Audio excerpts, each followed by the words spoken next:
Kita nantikan dunia dalam berita. Ted Apam Aceh. Acara Ted Apam Aceh di Dayah MDA nyo adalah acara perdana. Menurut laporan daripada penitia Ted Apam Aceh di Dayah MDA, Apam kalinya netud na terlibat boh Apam. Tapi menurut dari informasi yang kamu berumpukkan dari penitia dan warga yang Ted Apam ba uronyo, uro minggu, na Apam yang angeh bini. Penyebab Apam angeh bini nepegah le urang Ted Apam karena apui tigahu.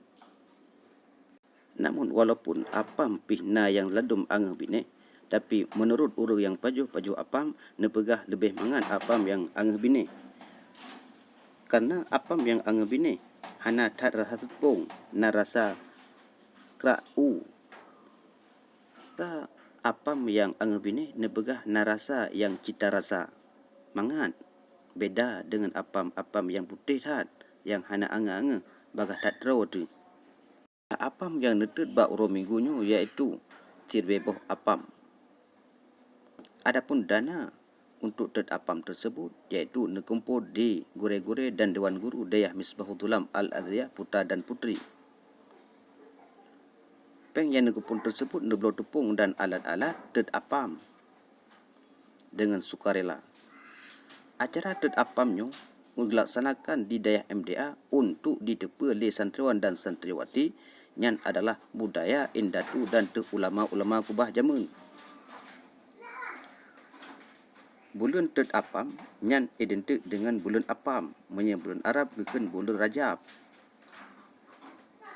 Maka untuk ditepa oleh santri-santri dan generasi Aceh uka, maka pihak Yayasan Dayah MDA Misbahul Dhulam Al-Adhiyah melestarikan budaya-budaya Aceh yang hana bertentangan dengan syariat Islam. Adapun undangan yang kalah gejuk oleh penitia Ted Apam di Dayah MDA yang katuh undangan iaitu ke apa karya. Apa karyanya adalah urang Syik dalam perjuangan gerakan Aceh Merdeka. Namun menurut informasi yang kami rumpuk oleh tim media, sampai on paju apa menoluhu, apa karya mungkin berhalangan, maka hana gerempok je. InsyaAllah nejak kali-kali lain apa karya udayah MDA.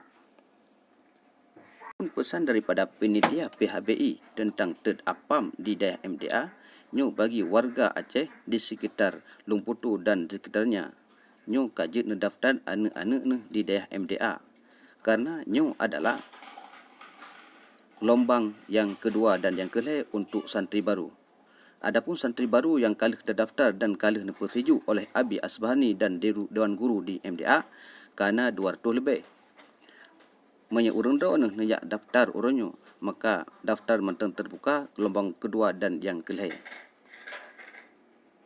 Dayah MDA terletak di Kecamatan Bandar Baru, Kabupaten Pidijaya di Desa Blanggapu.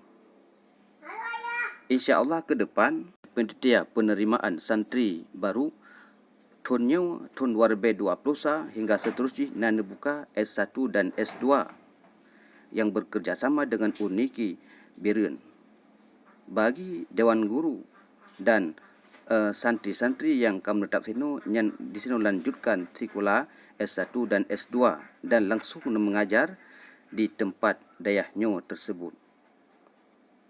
Maka bila na urung-urung daun yang dalam daftar anak dan cucu-cucu nyo kajet nejak daftar bak Dayah MDA Blanggapu.